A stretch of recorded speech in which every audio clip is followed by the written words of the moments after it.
You know, when a story sticks with you for decades, when you might have thought it was supposed to be for you when you were younger, but you experienced it again when you're 16, and then maybe when you're 23, and then when you're 30, and it's just a gift that keeps on giving. It's deep enough to always deliver something new that you just didn't notice. Or really, you just needed to be in a different time in your life to interpret it through a different pair of lenses. That's what really marks a masterpiece to me, and the Chrono series is definitely that. And this project that you're watching right now is something I've been meaning to do ever since I decided that one day I'd make YouTube content. So welcome to Logsphere. It's a series I created for my channel dedicated to dissecting lore from some of our favorite stories. I wrote it so that longtime fans can have easy access to a deeper dive into lore, but also for fans who really just wanted to experience the amazing narrative these games have to offer without actually having to, well, play everything again. Well, that's kind of the blueprint I have going on right now. However, I only plan on doing this to well-established IPs who've probably reached the great majority of their target audience by now. And others that, well, they don't seem to be getting any sequel or continuation anytime soon, not even a remaster or something. And now as we continue on to the lore itself, look out for the timestamps below if you want to skip to a specific section. And it goes without saying, we're gonna spoil every single thing about the series here. These games are masterpieces, and I'd heavily encourage you to experience them for yourself in their original format before, even if you just play casually and end up not even making it to the end. And don't worry, even though the endings are satisfying, they will probably leave you with more questions than answers, which then you can just come back to this series. Go ahead, the videos aren't going anywhere. And quick disclaimer, I could not have done this if not for the amazing content compiled by the biggest fans of this franchise in chrono.kt.su. And now, I'd like to start with the story of a star that fell prey to a parasite so powerful it could do little against except await its doom.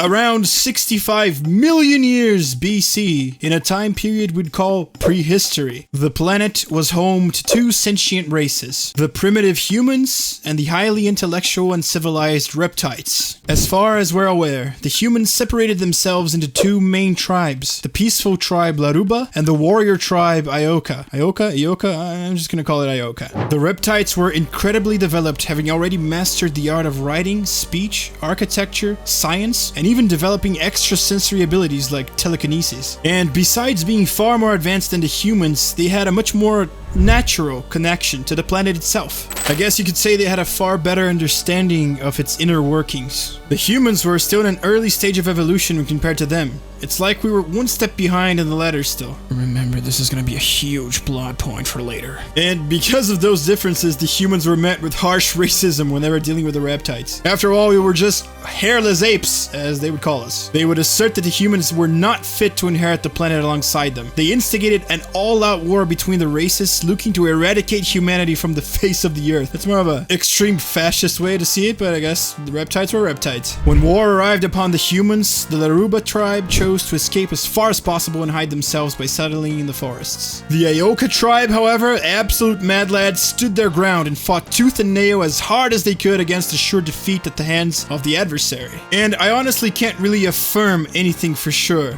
From what I gathered, we're not sure if the Ioka were able to withstand the onslaught of the reptites. However, unbeknownst to us humans, there was a much more sinister and terrifying event about to unfold. A calamity from the sky, an extraterrestrial gigantic parasitic life form would crash land on the planet around the time of the conflict between the humans and the reptites. The reptites did have knowledge that this might happen, and also had known that this huge cataclysm would lead to an ice age. But maybe when they did find out, it was just too late to try anything. You know, them being cold-blooded and all, we can probably safely infer that the incoming ice age was the decisive factor on the victory of the humans over them. The chieftain of the Ioka tribe, a warrior woman named Isla, named the huge falling star as Lavos. La meaning fire, and Vos meaning, well, big.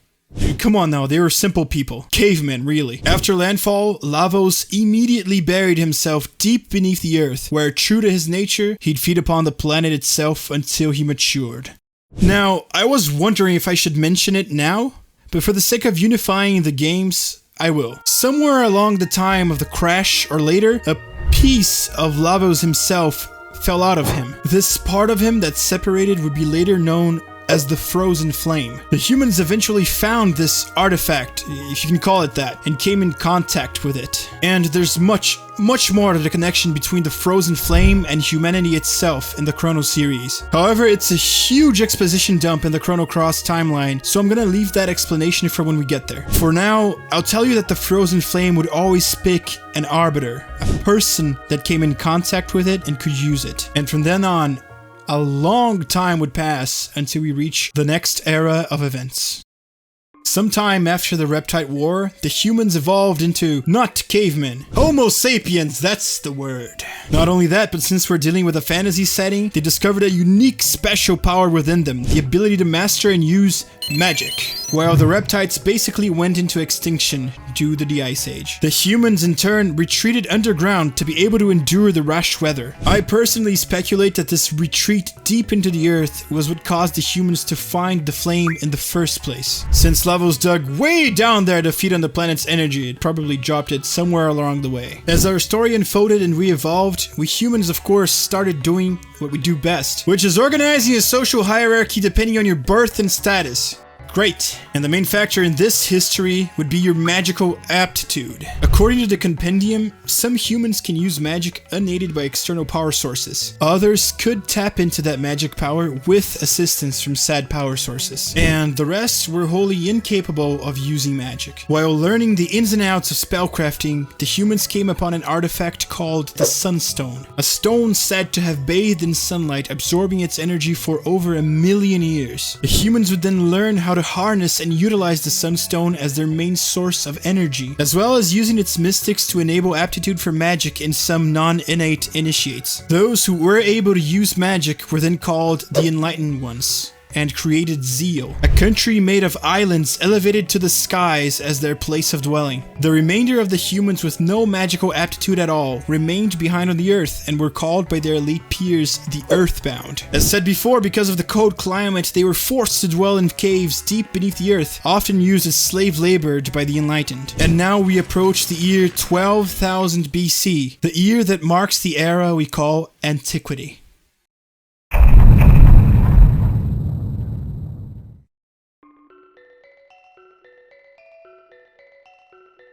Zeal was a kingdom, ruled by, you guessed it, King Zeal. The royal family consisted of the king, Queen Zeal, his daughter Princess Shala, and his son Prince Janus. Princess Shala is also known as the best girl in the whole series. I will not elaborate further. Both Prince Janus and Princess Shala had great talent in magic. Janus, however, would choose to hide that fact. The royal family would, by custom, dye their hair blue. Trust me, this is important. Along with the royal family, the kingdom also had three very prominent figures. They were known as gurus, or magi. Yeah, literally the three wise men. Balthazar, the guru of reason. Melchior, the guru of life. And lastly, Gaspar, the guru of time.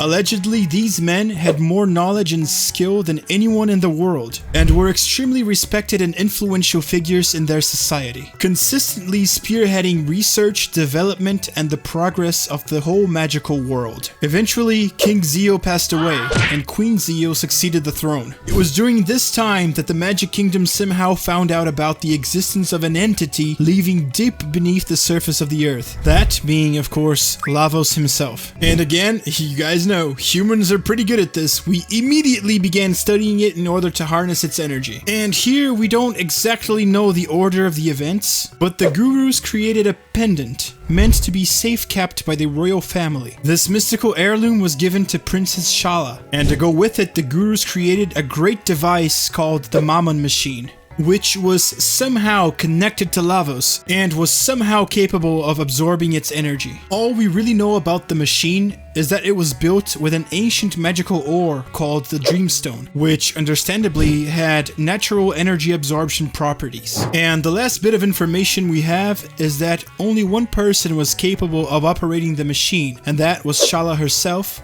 by using the pendant. And now this is the first time I'm going to introduce a fan theory to the lore. Bear with me, I want to make sure you all know exactly what is canon and what is theorized. So I'm gonna have to warn you about this every time. But this theory in specific seems to be greatly accepted by the community. You see, the Mammon machine needed to have some kind of connection to Lavos himself. After all, it was stationed way above in the clouds, the farthest away from Lavos you could be. But somehow it still managed to suck its energy from close to the planet's core. This is where many theorized that the Mammon machine's core was the frozen flame itself, and that Princess Shala was actually the arbiter of the frozen flame at the time, and therefore was able to use it. In other words, we can think of it this way. Since Shala was the arbiter, she could use the flame to establish a link with Lavos. The pendant was used as some sort of a key to activate the machine and not let, anyone try to harness the power. And with the link established and the machine being made of dreamstone, well, the energy was ripe for absorbing. The source of energy prevenient from Lavos was so abundant that eventually the Enlightened ones ceased using the sunstone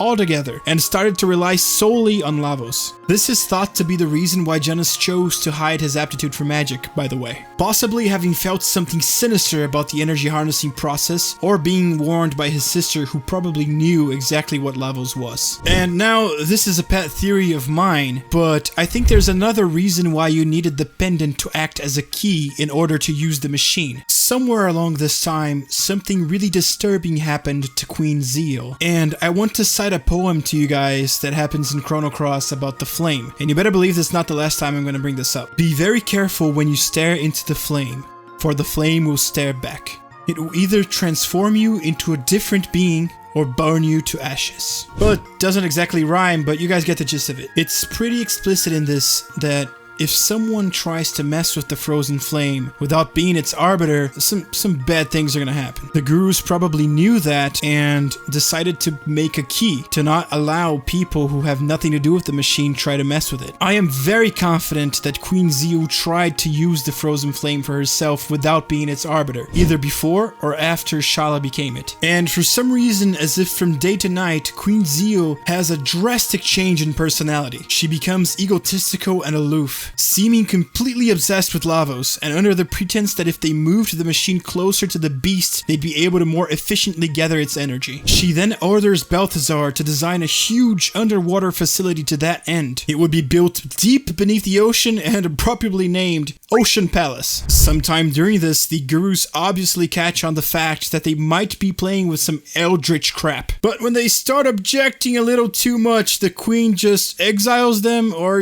makes them go missing. At this point, she's completely mental. After doing away with Balthazar, she puts her simp dog Dalton to finish construction of the Ocean Palace. And as per usual, forces Shala to try and harness energy from deep underwater. However, in that attempt, the shock of activating the machine awakens Lavos, which causes an accident of cataclysmic proportions to happen. The now awakened parasite obliterates not only the Ocean Palace, but all of Zeal above the clouds. And during this event, our first instance of time travel in the series happens. Due to some unknown reason that we shall explore later, these time gates appear seemingly out of nowhere. They spirit away the three gurus and Prince Janus, each to different time periods. And we're gonna explore a little later just where every one of them landed. Due to this event, Queen Zeal and Princess Shala are never seen again, and presumed dead. It's heavily implied that Queen Zeal's mind at this point was just a thrall to Lavos, and Lavos probably took the chance to induce her into doing all of this just so he could get rid of the humans who were trying to foolishly harness his power. And even though Lavos awoke, he wasn't ready to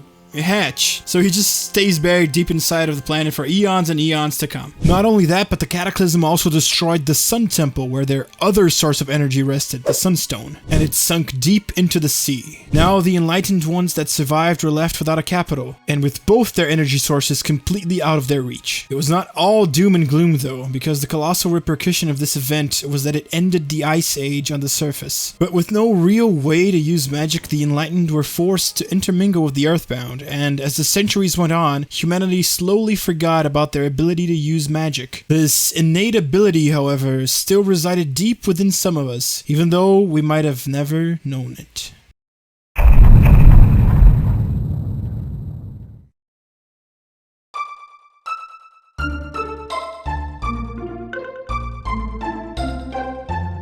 Now we take a huge leap forward, and as the Middle Ages begin in Chrono Trigger, the great human kingdom called Guardia is established in the Xenon mainland. And somehow, no really, I have no idea how this happened. Shala's pendant falls in the hands of the Guardia royal family. Apparently the pendant would be handed down as an heirloom to all the women in it. And in about 590 AD, King Guardia the 21st now reigns alongside Queen Lean. The mystics, or fiends as some would call it, you know, probably the usual derived from Mazoku, are introduced in the story as a different race of intelligent beings. And I'm pretty sure you can think of them as like the demi-humans from Chrono Cross. And sometime around this era, a charismatic, albeit powerful and ruthless leader rose in their ranks.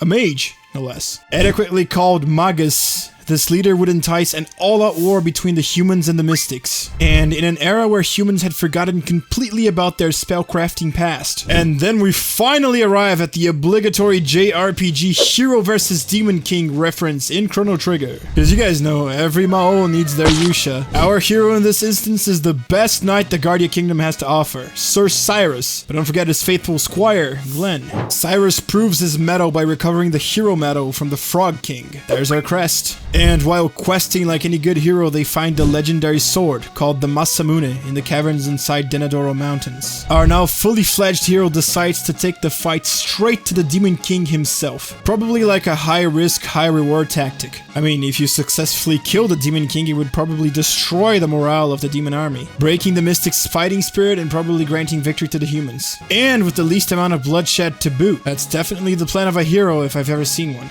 However, Chrono Trigger decides to break the mold here. Cyrus goes on to suffer a miserable defeat at the hands of Magus. The Demon King breaks his sword in half and mercilessly murders him. And probably fearing no threat from the squire Glenn, he curses the boy to become a frog humanoid, apparently for the rest of his life, probably to break his spirit forever. Defeated and disgraced, Glenn has no other choice but to run away. And all he can really do later is bury Cyrus's body in the northern ruins of Choras. Probably a site close to where the battle took place. The war continues for about 10 years. Glenn continues to be a knight, but chooses to be known as simply Frog. Kind of protecting the royal family from the shadows, as he can't handle the shame from the loss he suffered at the hands of Magus. The seemingly impossible, though, happens. For reasons we're gonna discuss later, Magus just goes missing.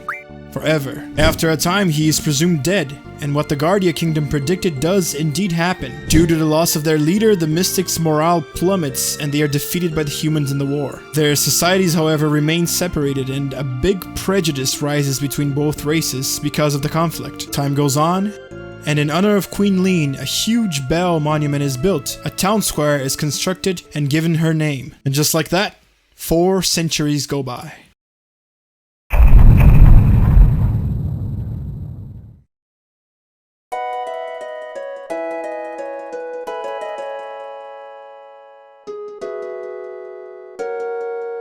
(1000 AD). Known as the present day, the Kingdom of Guardia continues strong, as does its royal line. And to commemorate the millennia, the kingdom prepares a huge festival called, well, the Millennium Fair. So the AD suffix for the dates in Chrono Trigger is relative to the time where the kingdom was first founded. So they're not just celebrating the millennia, but 1000 years of the Kingdom of Guardia. This is also the time where our main characters are introduced. Crono, the Giga Chad silent protagonist boy. Luca, which is our beautiful, talented, smart, funny, intelligent, literally Boma minus the money. And Marl, whose true name is Nadia, the Princess of Guardia.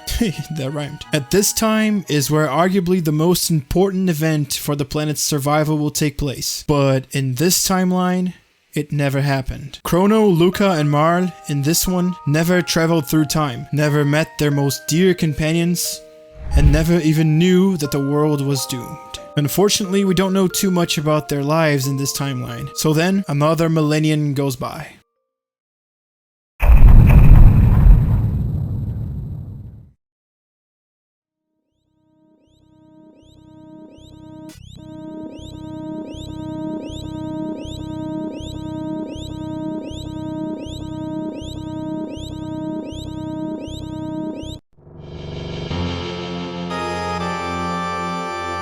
1999 AD. Having drained its full share of energy from our planet's core, the alien parasite Lavos finally awakens and ushers the apocalypse. He tears the Earth itself, and his eruption rains fire from the sky in a cataclysm that would be later known as the Day of Lavos. The event completely ruins our ecosystem, the atmosphere of the Earth itself, and transforms the whole planet into a barren and desolate wasteland. For as advanced as we might have been at that time, humanity was completely unprepared for this. With absolutely no way to fight back against such a foe, humanity was forced to just wait and see their inevitable demise come to pass, as their feuds burned and all their means of survival slowly withered away.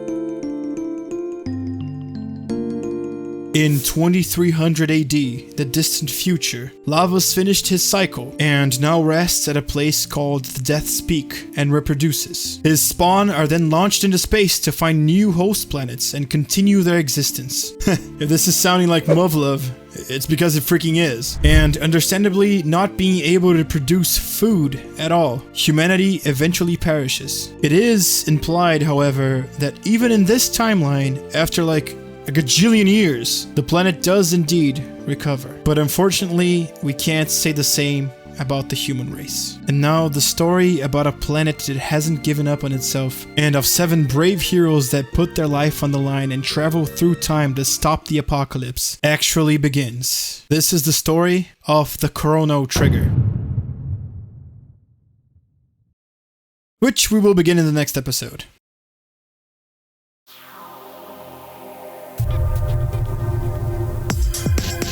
Thank you so much guys for watching the whole video. I am not exaggerating when I say it's been a dream of mine for a long time to make a full revision of the Chrono series. If you like Chrono Trigger, please like this video. If you enjoyed the lore, the story, please subscribe to the channel because I want to put these out frequently. Thank you again guys, and see you on the next episode.